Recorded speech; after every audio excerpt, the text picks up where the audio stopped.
Yeah. Okay, now, Monyetta, in your first book, you were very honest, and you actually divulged the fact that you had actually gotten your tubes tied.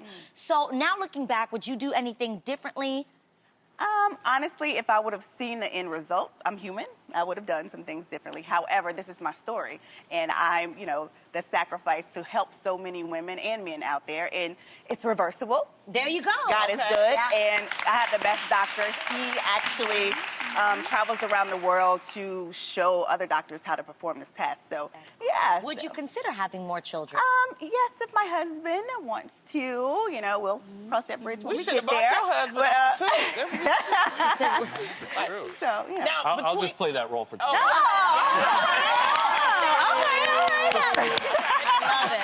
Now, between the three of you, you have 4 beautiful children. They're in the audience. Say hi to the baby.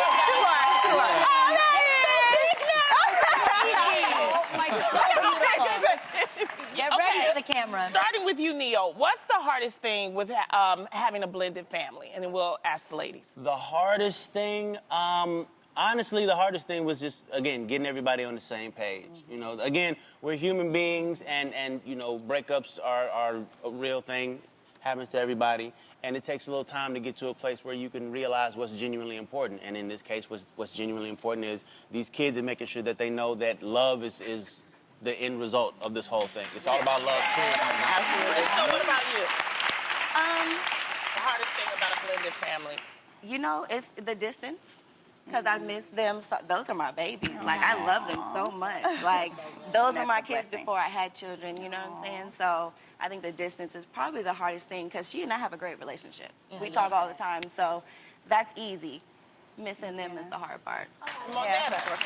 To hear somebody speak about your children like that would be great. No, it's such a blessing, because I've heard horror stories from, the step-parents and things like that, or bonus moms and dads. And I think I texted her one day, they were with you guys, and I'm like, you know what, I just want to say thank you, because you love my babies, you genuinely do, and that's all I can ask for. You know what I'm saying? Like, it's a blessing to have that. But the hardest thing, I would say, in the beginning, when I was hurt, and then just seeing him move on, and like I said many times before, my parents are going on 46 years of marriage, and that's all I knew. So I had to get to that place, the healing place, and then once I got there, and you just focus on the kids, like, it became so much easier, and it just makes things Very flow adult. Your honesty is beautiful. Both of you. All of you.